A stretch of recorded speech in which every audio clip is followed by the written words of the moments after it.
perubahan iklim memang menjadi ancaman serius bagi penduduk bumi dengan dampaknya yang semakin dirasakan di berbagai belahan dunia.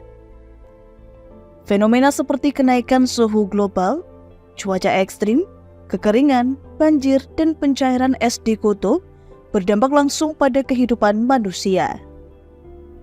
Beberapa dampak nyata akibat perubahan iklim meliputi: yang pertama, dampak peningkatan suhu global.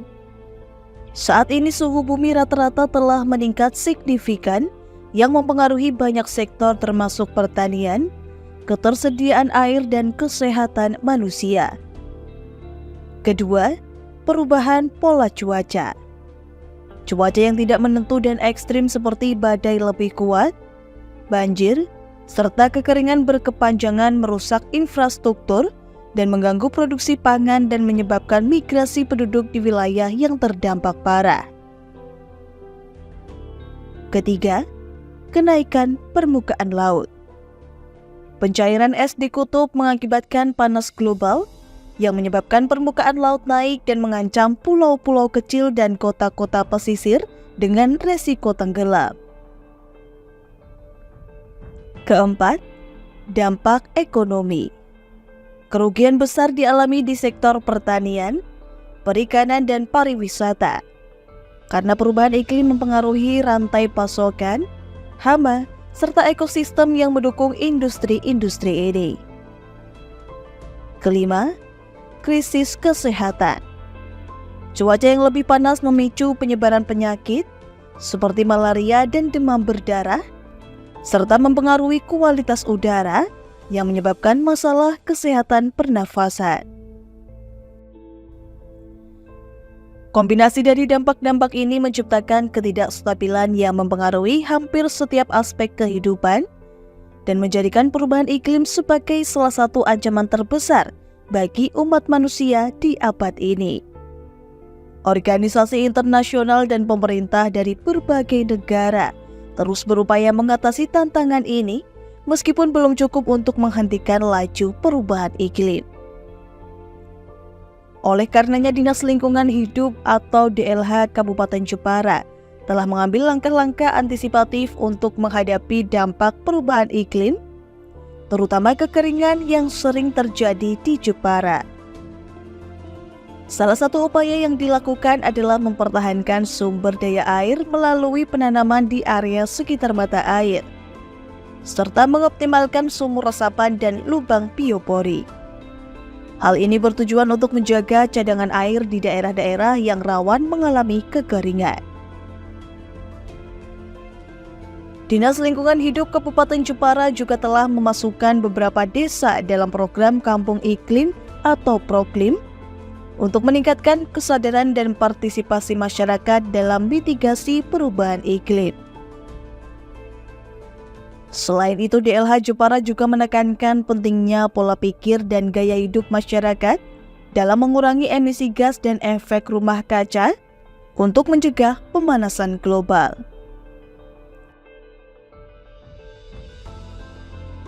Untuk melihat seberapa jauh upaya dari Dinas Lingkungan Hidup Kabupaten Jepara dalam menghadapi fenomena perubahan iklim yang kian menghantui masyarakat Jepara, simak selengkapnya dalam dialog Jaring Asmara, Jaring Aspirasi Masyarakat Jepara berikut ini.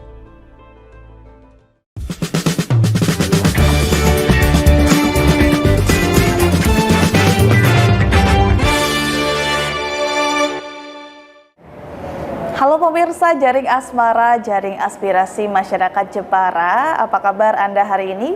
Saya Galus Sarkinanti, senang bisa membersamai pemirsa dalam episode kali ini yang nantinya kita akan membahas mengenai antisipasi dan siaga perubahan iklim di Kabupaten Jepara bersama dengan kedua narasumber yang sudah duduk bersama saya. Ada Gus Zais dari DPRD Kabupaten Jepara. Gus Zais, apa kabar Gus? Alhamdulillah baik. Alhamdulillah baik ya.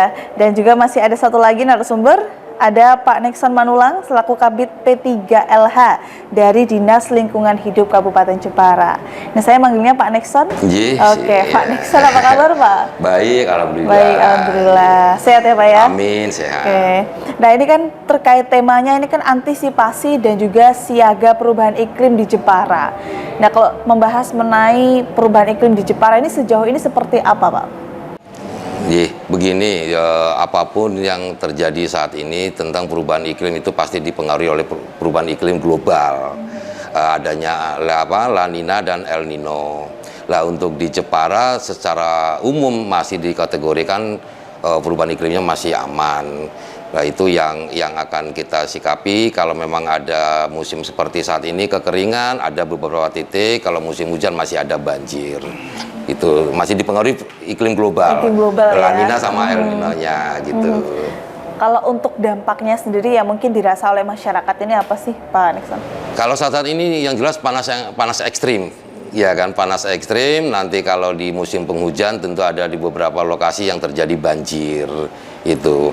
Cuma kita mensikapi dalam perubahan iklim ini tentu kami dari Dinas Lingkungan Hidup selalu menggerakkan partisipasi masyarakat, ormas dan mahasiswa dari akademisi untuk ikut menjaga dengan salah satunya kita menanam karena DLH punya kebun bibit yang bisa mensuplai bibit gratis ke masyarakat. Oke, artinya memang sudah dirasakan dampaknya juga oleh masyarakat Jepara, betul, ya Pak ya? Betul. Kalau untuk di area Jepara ini kan banyak pesisir dan juga lautnya. Yang bisa kita lihat jelas ini perubahan iklim yang berdampak pada laut dan juga pesisir di Jepara seperti apa? Nah untuk di pesisir memang ada di beberapa yang terjadi abrasi, mohon maaf Bapak, jadi Mbaknya kita mencoba tentu mensikapi beberapa treatment di dalam pengelolaan pesisir. Tentu kami sebagai Dinas Lingkungan Hidup punya peran di situ tentang pemeliharaan dengan vegetasi. Jadi penanaman baik dengan tanaman bakau yang umum kita pakai rhizopora atau dengan tanaman cemara laut. Jadi itu buffer sebelum di garis pantai itu kita biasanya dengan cemara laut. Yang hari ini nanti kami jam 1 akan melakukan bersih-bersih pantai dengan BJP PLN. Yang mungkin hari Selasa ke depan akan adanya penanaman dengan TPPKK mangrove di Desa Tanggul Telare. Jadi itu yang menjadi bagian kami untuk bagaimana mensikapi tingginya abrasi yang ada di Jepara dengan vegetasi tanaman gitu. Oke, artinya memang banyak upaya yang sudah disiapkan juga. Iya, betul, sudah. Jadi memang karena dinas punya kebun, menggerakkan itu dengan berbagai elemen. Contohnya dari adik-adik Wapali Unisnu, dari Pramuka, dari Sekber PAJ, dari Sispala, maupun dari pencinta alam. Itu juga kita berkolaborasi dengan catatan bahwa kami tetap harus berkoordinasi dengan pemerintah desa di pesisir, supaya tidak salah, ini lokasi, apakah memang lokasi yang bisa ditanami atau tidak, gitu. Kira-kira sudah ada perubahan belum nih dari beberapa aksi yang sudah dilakukan nih Pak terkait antisipasi perubahan iklim di Jepara? Sudah ada. Contohnya kita melihat sekarang di Tanggul Telare Bulak Baru sudah menjadi wisata pantai. Di sana ada cemara laut yang sudah besar, mangrove-nya sudah. Dari pihak desa, pemerintah desa membuka untuk wisata pantai di sana. Termasuk juga mungkin di daerah Sekuro itu juga sudah ada cemara-cemara yang tumbuh besar yang menjadi naungan untuk berteduhnya para pengunjung di pantai. Oke, artinya memang sudah bisa dilihat ya. Iya. Hasilnya seperti apa gitu ya Pak? Iya, betul. Oke, kalau Gus saya sendiri melihat urgensi perubahan iklim dan juga dampaknya yang dirasakan oleh masyarakat Jepara ini seperti apa, Gus? Ya, baik, terima kasih. Tentu masyarakat dan kita semua merasakan hal yang sama tentang perubahan iklim tersebut dengan ditandai saat ini yang cuaca yang cukup panas sekali. Ini tentu menjadikan kita semua, para pemangku kebijakan termasuk masyarakat harus mampu memahami persoalan-persoalan yang sumber penyebab. Salah satunya adalah bagaimana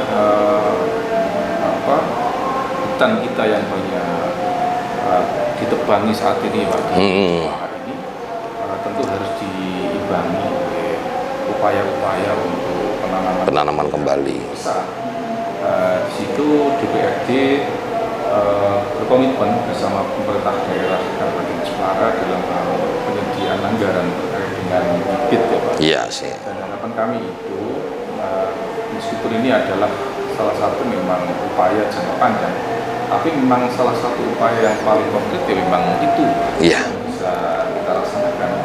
Hanya saja memang kami berharap tentang distribusi bibit tersebut, pohon-pohon yang besar yang bisa menyerap air yang lebih banyak itu didistribusikan yang tepat sasaran dengan daerah yang saat ini dilanda kekeringan. Iya.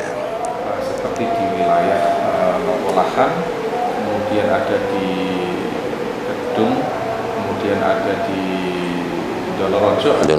Iya. Ini lokasi-lokasi yang rawan dengan kekeringan saat ini. Termasuk kalau di Welahan di ujung Pandan, Pak. Iya. Itu minta bantuan air bersih terus. Dan itu selalu kontinu. Nah, ini tentu wilayah-wilayah tersebut harus diprioritaskan dalam hal penanganan tersebut. Selain daripada itu, dalam menangkal abrasi itu juga pentingnya untuk penanaman pohon di wilayah pesisir pantai. Hal ini juga kami juga kemarin bersama Forkopimda dan juga beberapa dengan OPD sudah melakukan berbagai upaya untuk penanaman di wilayah sana. Harapan kami juga ini dalam rangka untuk mengatasi problem yang terjadi di wilayah lautan yang terjadi. Sehingga kami ingin perubahan iklim ini harus betul-betul di masyarakat harus betul menyadari betul akan bahaya ini, sehingga kita ingin ke depan itu meskipun ini dipengaruhi dampak global tapi kita tidak boleh kemudian berpasrah. Kita harus mulai memang dari diri kita. Iya, setuju. Dari masyarakat kita. Saya masih melihat pepohonan di wilayah kota maupun khususnya kota ya, kita masih relatif kecil, Pak. Iya. Relatif kurang ya dibanding kalau misal kita melihat di Jakarta ya, di pusat ibu kota di Surabaya. Sekarang penanaman pohon di kota kan banyak sekali, itu sangat rimbun. Iya. Tapi kalau kita melihat mulai kita masuk Jalan Pemuda, ini kita masih jarang. Nah, harapan kami ini juga ada kesadaran semuanya, termasuk masyarakat dan juga OPD dalam mengatasi perubahan iklim. Oke, kalau tadi kan membahas mengenai kesadaran masyarakat juga untuk menangani problem ini kan perlu kesadaran mereka. Nah, ini bagaimana cara dari DPRD sendiri untuk meningkatkan kesadaran masyarakat? Ya, tentu kampanye Go Green ini terus untuk dilakukan, termasuk DPRD yang punya basis konstituen yang merata di semua daerah di Kabupaten Jepara, dengan memperjuangkan aspirasi masyarakat melalui program-program yang pro terhadap pengatasi lingkungan ya Bapak ya. Ini saya kira perlu ditingkatkan oleh DPRD bahwa program bukan hanya soal pembangunan, bukan hanya soal fisik jalan saja, Pak. Betul. Tapi perubahan iklim ini harus mendapatkan ruang perhatian yang cukup serius dari teman-teman DPRD dalam rangka tersebut untuk mengantisipasi perubahan iklim yang semakin merusak kehidupan saat ini. Jadi anggaran yang terbatas kita DPRD ini kan diberikan fungsi anggaran, Pak. Iya. Kita ingin fungsi anggaran ini dimaksimalkan betul, memastikan ketersediaan anggaran untuk pro terhadap lingkungan, khususnya di tahun ini yang alhamdulillah Pak, di hari ini kita masih pembahasan APBD perubahan. Mudah-mudahan terkait dengan anggaran tersebut kita juga bisa mampu memperjuangkan. Amin. Selain daripada itu, karena DPRD diberikan tugas fungsi legislasi, memang sejauh ini kita belum ada perda yang saya tahu, perda yang signifikan terhadap perubahan iklim. Mungkin kita mulai wacanakan nanti diusulkan kepada Bapemperda terkait dengan perda antisipasi perubahan iklim itu, sehingga program-program itu bisa kita masukkan, kita klarifikasi, kita antisipasi, inventarisir semua kebutuhan, sehingga kalau sudah perda kita yakin itu bisa lebih konkret dalam rangka penanganan perubahan iklim di Jepara. akan terus diupayakan ya untuk perdanya Gus ya. Oke. Kalau tadi dibahas mengenai ini banyak kegiatan yang menggandeng dari berbagai pihak gitu ya Pak Nexon ya. Ini memang biasa dilakukan seperti itu dari DLH Pak ya. Tapi tahan dulu Pak jawabannya. Kita akan jeda terlebih dahulu. Tetap bersama kami dalam dialog Jaring Asmara, Jaring Aspirasi Masyarakat Jepara.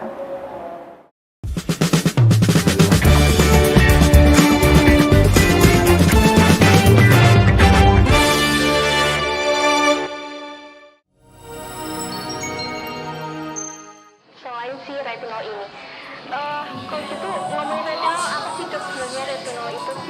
Bagus nih Jadi programnya. yang saat ini ya kayaknya sudah beberapa tahun yang Wah, lalu. boleh banget nih ditonton setiap hari. Meanwhile,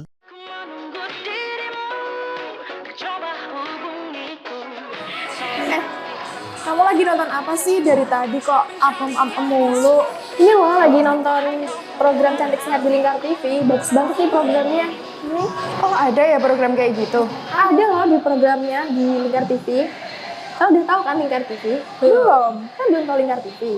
Lingkar TV itu TV digital streaming online yang sudah mengantongi izin PSE dari Kominfo dan bisa diakses di HP kalian mestinya.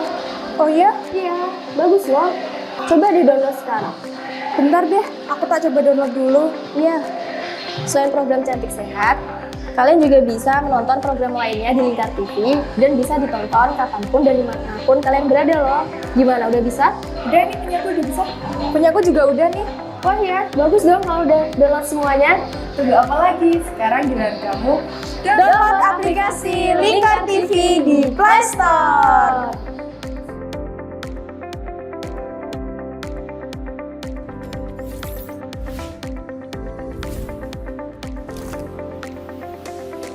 Bersama saya Galus Karkinanti dalam Sapa Jateng Lingkar TV. Melintas di daerah Sukolilo dikejar sama petugas bea cukai, ketangkap.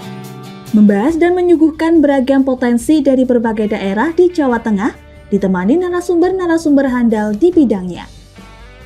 Pencegahan dari awal mulai dari perilaku hidup bersih sehatnya juga harus dijaga seperti itu. Kami siap menyapa Anda dalam Sapa Jateng. Setiap Selasa jam 11 siang, hanya di Lingkar TV.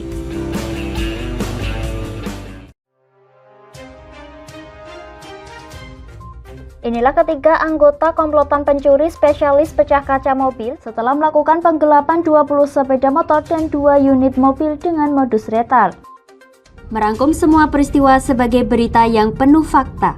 Bersama Puji Lestari, saksikan Jateng hari ini setiap Senin hingga Sabtu jam 4 sore hanya di Lingkar TV.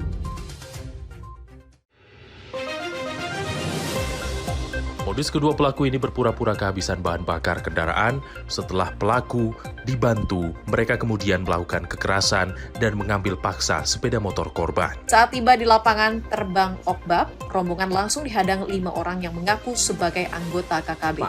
Yakni melakukan bujuk rayu kepada korban yang merupakan santriwati pada momen kegiatan belajar mengajar khusus.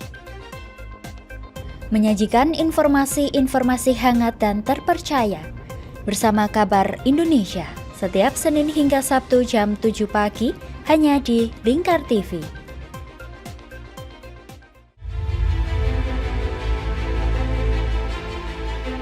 Memberikan pinjaman uang kepada saya dengan bunga 8% per bulan. Membedah opini narasumber, menggali lebih dalam untuk mendapatkan perspektif baru yang lebih faktual. Masalahnya, nota perbaikan kapal itu semua ada di saya. Kenapa Tomo bisa menunjukkan? Demi mendapatkan informasi yang solutif dan terpercaya. Dalam Bedah Opini, setiap Rabu jam 11 siang hanya di Lingkar TV.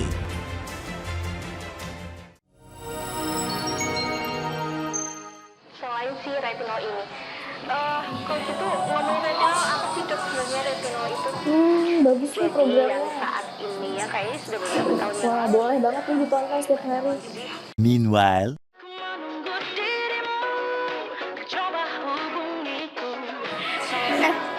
Kamu lagi nonton apa sih dari tadi kok apem-apem mulu? Ini loh lagi nonton program Cantik Sehat di Lingkar TV. Bagus banget nih programnya. Oh ada ya program kayak gitu? Ada loh di programnya di Lingkar TV. Kau udah tahu kan Lingkar TV? Belum. Kan belum tahu Lingkar TV. Lingkar TV itu TV digital streaming online yang sudah mengantongi izin PSE dari Kominfo dan bisa diakses di HP kalian mestinya. Oh iya? Iya, bagus loh. Coba di-download sekarang. Bentar deh, aku tak coba download dulu. Iya. Selain program Cantik Sehat, kalian juga bisa menonton program lainnya di Lingkar TV dan bisa ditonton kapanpun dan dimanapun kalian berada loh. Gimana, udah bisa? Udah nih, punyaku udah bisa. Punyaku juga udah nih. Oh iya, bagus dong kalau udah download semuanya. Tunggu apa lagi? Sekarang giliran kamu download aplikasi Lingkar TV di Play Store.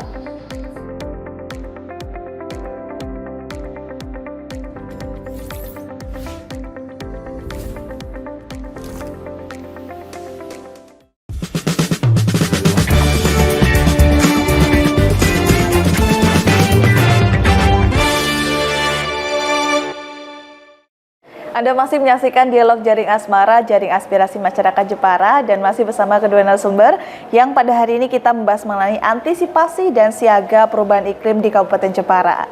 Kita ke Pak Nixon menyambung yang tadi nih Pak. Berarti memang DLH ini sering melakukan kegiatan-kegiatan yang mendukung ini ya Pak ya, antisipasi perubahan iklim ya Pak ya? Iya, betul. Jadi apapun sekarang ini tentu semua kita harus ikut peduli dengan lingkungan. Nah, kalau dari dinas, kami sudah menggandeng dengan beberapa organisasi. Mohon maaf Pak Ais, jadi kami juga sudah masuk ke sekolah, di mana sekolah-sekolah ini sekarang ada program namanya Sekolah Adiwiyata. Jadi Adiwiyata itu bagaimana kita mengajarkan anak-anak kita yang dari usia dini untuk mengenal dengan lingkungan. Baik dia mengolah sampah, dia peduli dengan bagaimana penghijauan, rehabilitasi, dan bijak menggunakan sampah-sampah plastik. Kita naik lagi ke atasnya lagi ke akademisi yang dari teman-teman mahasiswa.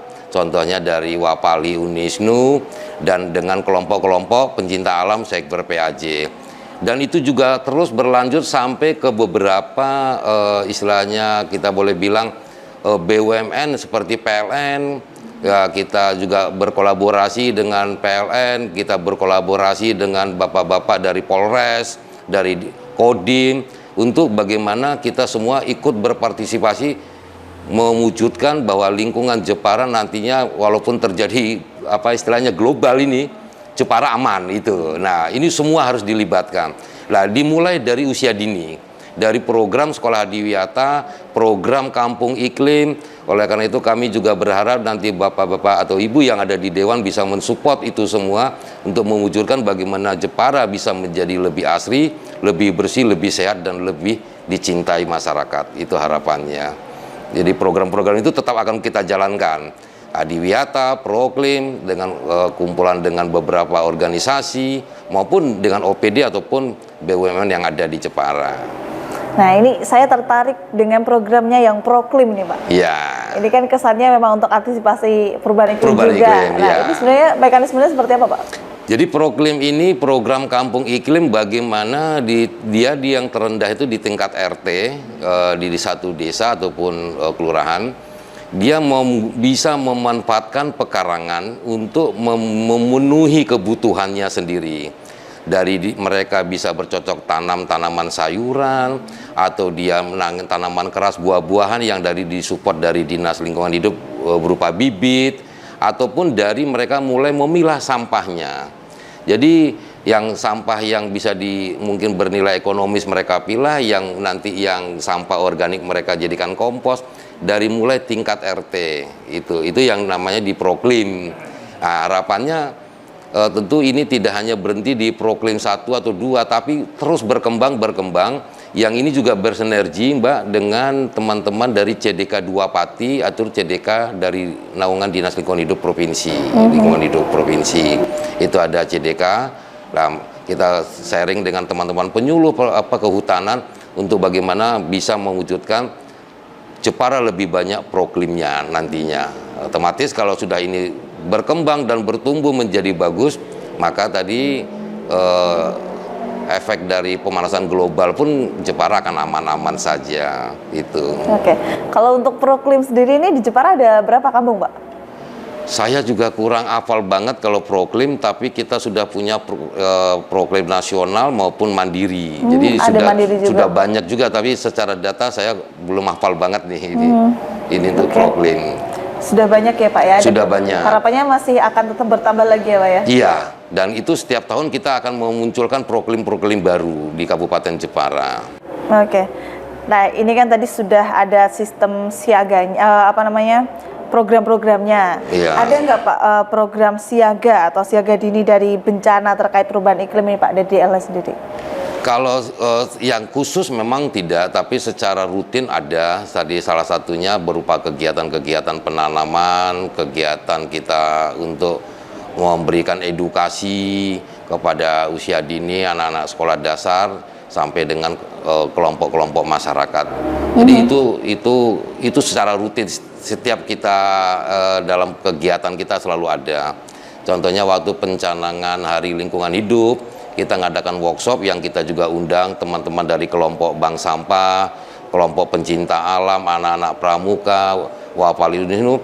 Kita gabung di hutan kota kita di dekat GBK, kita berdiskusi, kita sampai mendatangkan narasumber dari Tangerang untuk sharing ke kita bagaimana mengolah sampah, bagaimana dikonservasi, bagaimana kepedulian dengan lingkungan.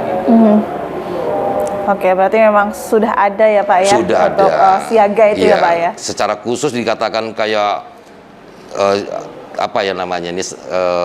lembaga khususnya nggak ada, tapi itu sudah menjadi bagian rutin sebenarnya, jadi tupoksi dari Dinas Lingkungan Hidup sendiri. Oke. Itu sudah disiapkan. Betul, betul. Nah ini kalau Jepara kan bukan hanya alamnya saja, tapi sekarang tuh marak juga dari industri. Ada banyak sekali pabrik. Itu kan juga ada sumbangsihnya dalam perubahan iklim juga ya Pak ya? Betul. Kalau Gus saya sendiri melihat dari adanya industri tersebut terhadap iklim di Kabupaten Jepara ini, kemungkinan ada sumbangsih nggak nih? Ya, Jepara pemerintah ada kebijakan ya pemerintah daerah Kabupaten Jepara terkait dengan pengelolaan CSR di perusahaan-perusahaan Kabupaten Jepara, dan pemanfaatan CSR ini tidak hanya bagi soal pendidikan maupun sosial ataupun kesehatan, tapi juga bisa untuk dalam menangani dampak perubahan iklim ini, yaitu dalam rangka pengelolaan lingkungan.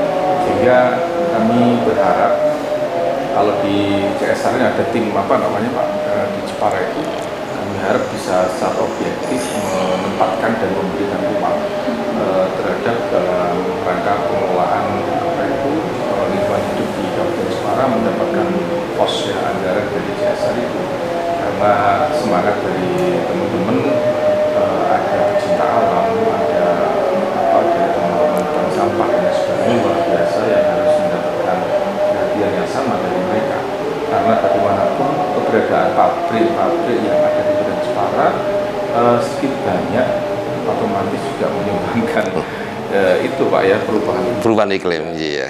Sehingga memang mau tidak mau anggaran tersebut CSR juga harus diarahkan ke sana. Ini tentu saya terima kasih diingatkan sini dari DPRD siap untuk mengawal tersebut, sehingga ada peran serta perhatian dari teman-teman perusahaan itu dalam rangka menjaga kondusivitas iklim yang ada di Kabupaten Jepara. Oke, artinya memang karena semakin marak ada pabrik-pabrik dan industri, juga ada sumbangsih emisi juga ya Gus ya, terutama dampak kesehatan kepada masyarakat juga seperti itu. Nah kalau sejauh ini dari DLS sendiri untuk istilahnya kayak proses pendampingan dari industri-industri tersebut untuk tetap menaati aturan yang sudah diberlakukan seperti apa? Itu pasti ada. Kita juga punya tupoksi salah satu di dalam pengawasan. Jadi ada personel dari DLH yang mempunyai tugas di dalam pengawasan terkait salah satunya kalau di industri tentu tentang ruang terbuka hijaunya, dan itu yang menjadi perhatian khusus kita. Yang kedua juga tentu tentang bagaimana sampah-sampah yang dihasilkan dari sebuah industri, itu juga menjadi entry point bagi kita untuk selalu bisa melakukan pengawasan ke sana. termasuk juga bagaimana industri untuk mengolah limbahnya. Jadi LH punya tupoksi terkait tentang pengawasan di industri sendiri gitu.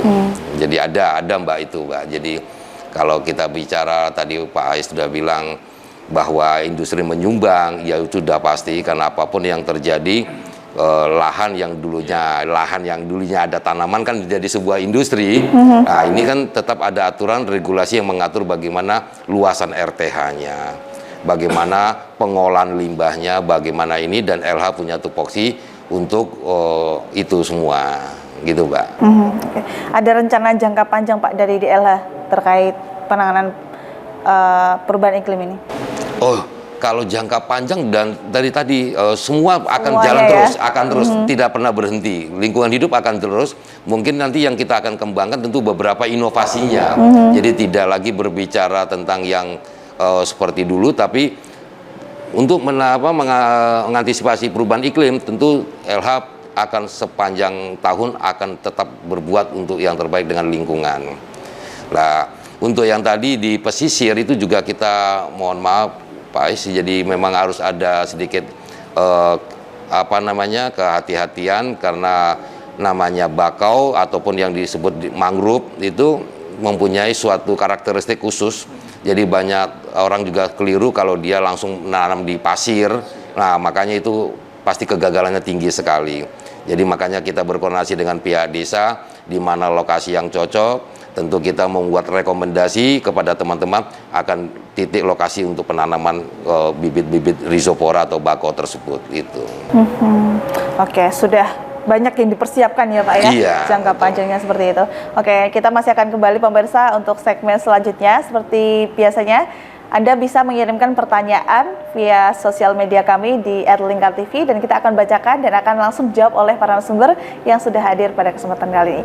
Tapi kita akan jeda terlebih dahulu, tetap bersama kami di Jaring Asmara, Jaring Aspirasi Masyarakat Jepara.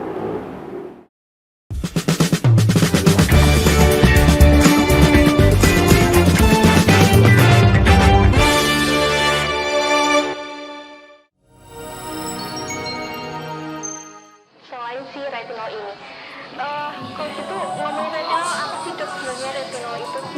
Bagus nih programnya. Yang saat ini ya kayaknya sudah beberapa tahun yang Wah, boleh banget nih ditonton setiap hari. Meanwhile,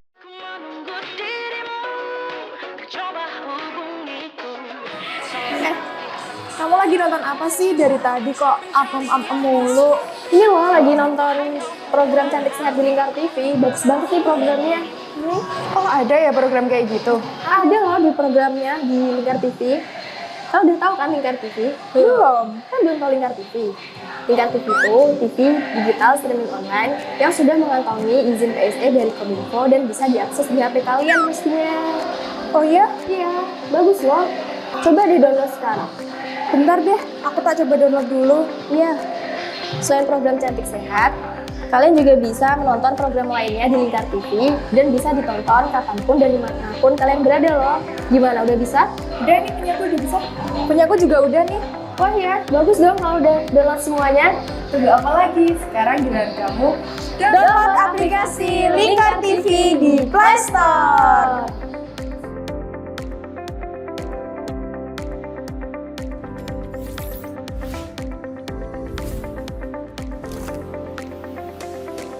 Bersama saya Galus Karkinanti dalam Sapa Jateng Lingkar TV. Melintas di daerah Sukolilo dikejar sama petugas bea cukai, ketangkap. Membahas dan menyuguhkan beragam potensi dari berbagai daerah di Jawa Tengah, ditemani narasumber-narasumber handal di bidangnya. Pencegahan dari awal mulai dari perilakunya, perilaku hidup bersih sehatnya juga harus dijaga seperti itu. Kami siap menyapa Anda dalam Sapa Jateng. Setiap Selasa jam 11 siang, hanya di Lingkar TV.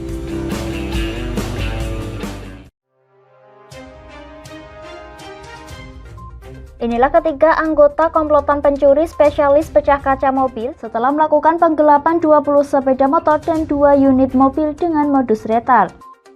Merangkum semua peristiwa sebagai berita yang penuh fakta. Bersama Puji Lestari, saksikan Jateng hari ini setiap Senin hingga Sabtu jam 4 sore hanya di Lingkar TV. Modus kedua pelaku ini berpura-pura kehabisan bahan bakar kendaraan. Setelah pelaku dibantu, mereka kemudian melakukan kekerasan dan mengambil paksa sepeda motor korban. Saat tiba di lapangan terbang Okbab, rombongan langsung dihadang 5 orang yang mengaku sebagai anggota KKB. Yakni melakukan bujuk rayu kepada korban yang merupakan santriwati pada momen kegiatan belajar mengajar khusus. Menyajikan informasi-informasi hangat dan terpercaya bersama Kabar Indonesia setiap Senin hingga Sabtu jam 7 pagi hanya di Lingkar TV.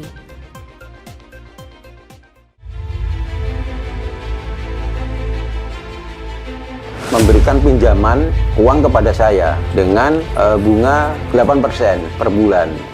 Membedah opini narasumber, menggali lebih dalam untuk mendapatkan perspektif baru yang lebih faktual.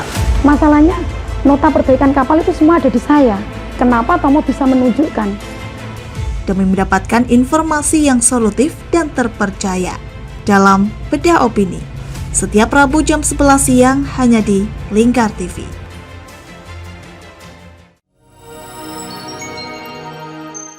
Selain si retinol ini, coach itu ngomongin retinol apa sih dok sebenarnya retinol itu? Bagus sih programnya. Yang saat ini ya kayaknya sudah beberapa tahun yang Wah, lalu. boleh banget nih ditonton setiap hari. Meanwhile,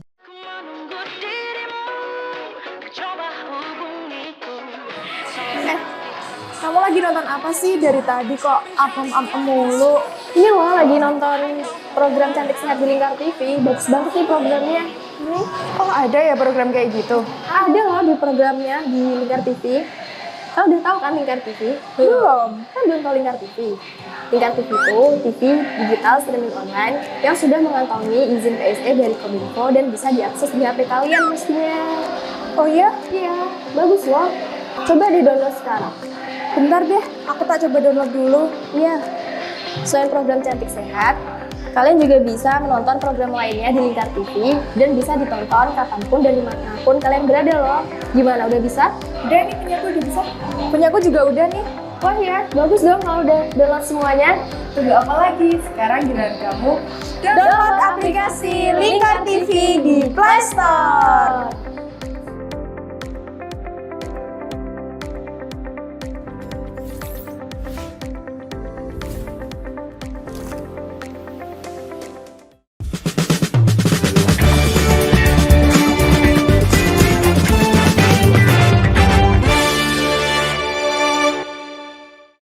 Pemirsa, Anda masih menyaksikan dialog Jaring Asmara, Jaring Aspirasi Masyarakat Jepara, dan masih membahas mengenai antisipasi dari perubahan iklim di Kabupaten Jepara. Dan sesuai janji saya akan membacakan pertanyaan dari sosial media nih, Gus Ais dan juga Pak Nexon nih.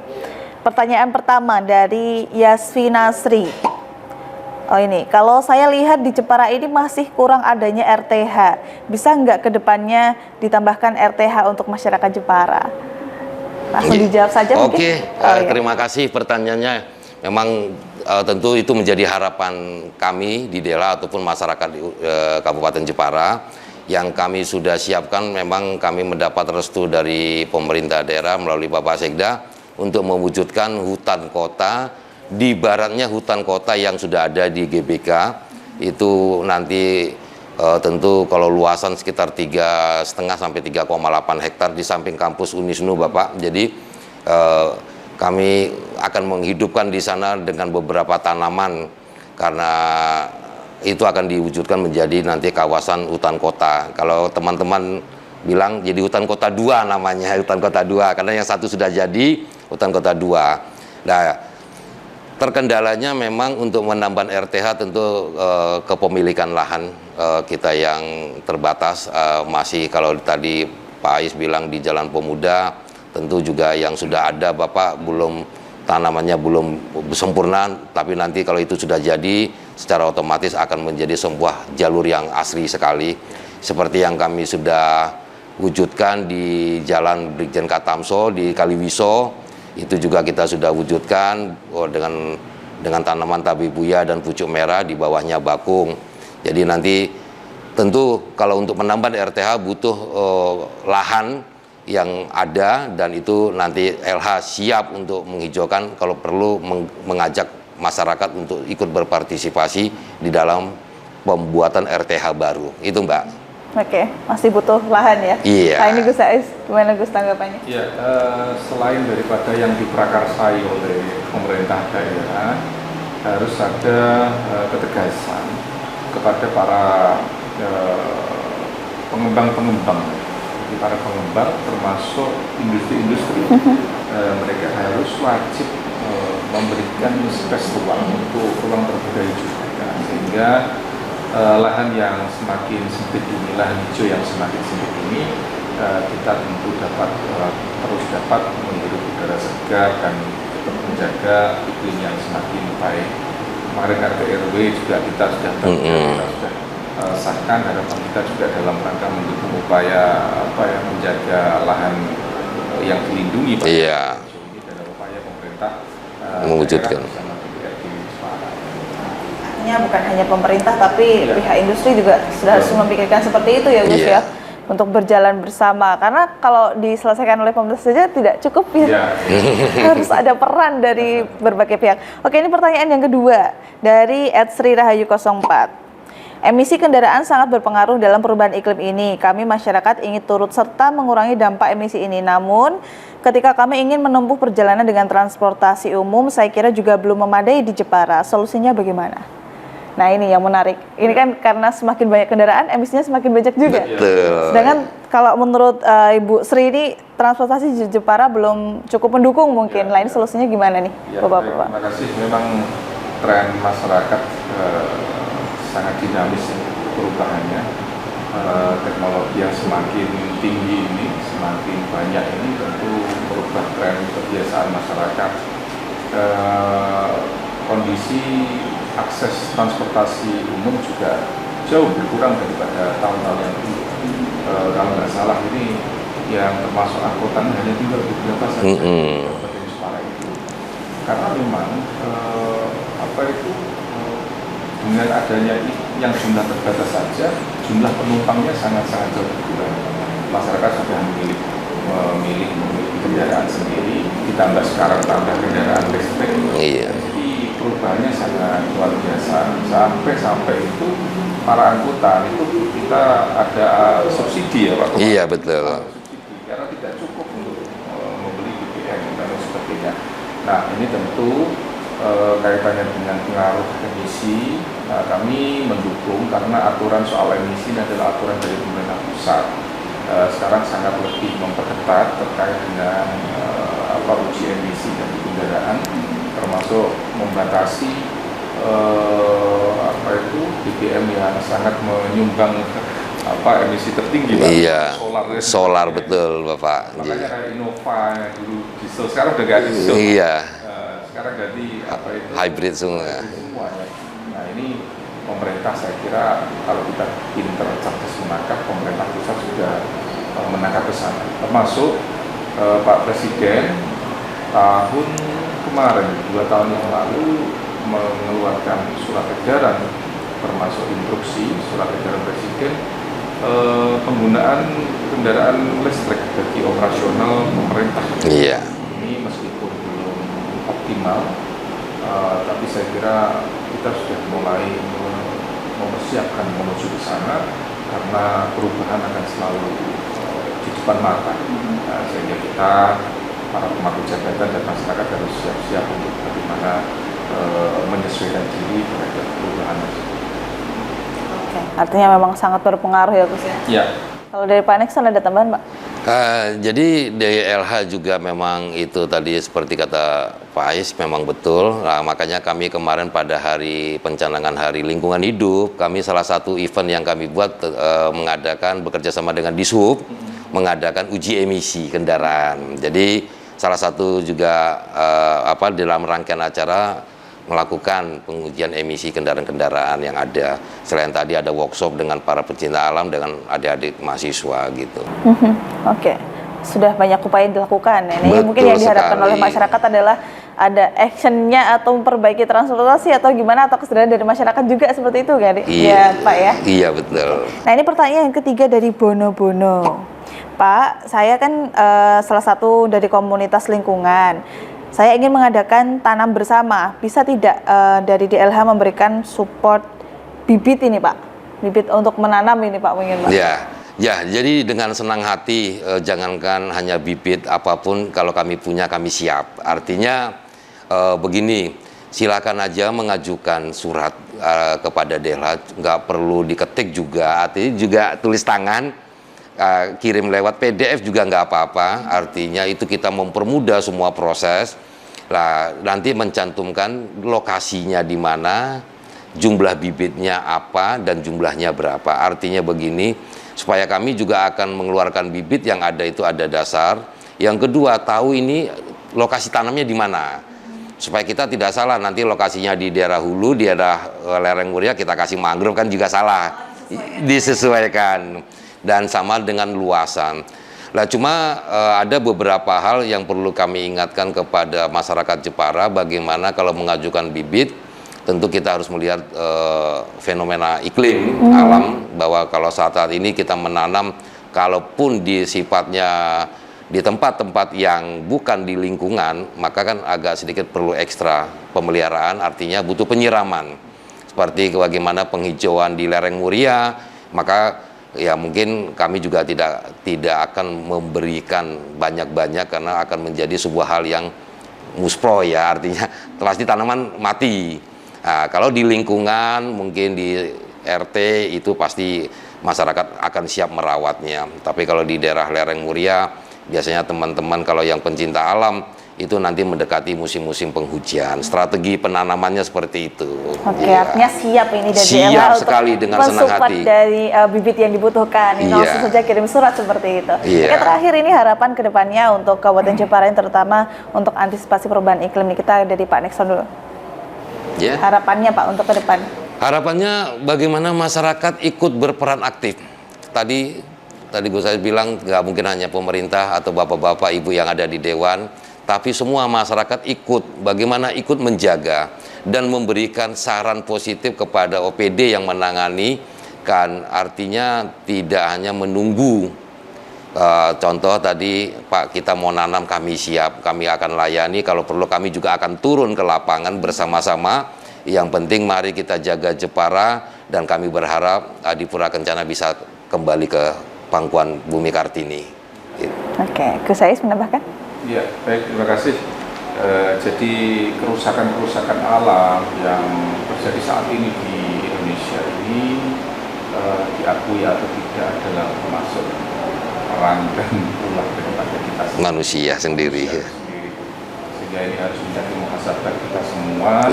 Kita harus menjaga lingkungan sebaik-baiknya, karena ini adalah untuk kontinuitas daripada kehidupan kita ke depan. Dengan demikian maka perlu terus kita dukung Go Green dan upaya menjaga lingkungan. Ini adalah tugas kita semua.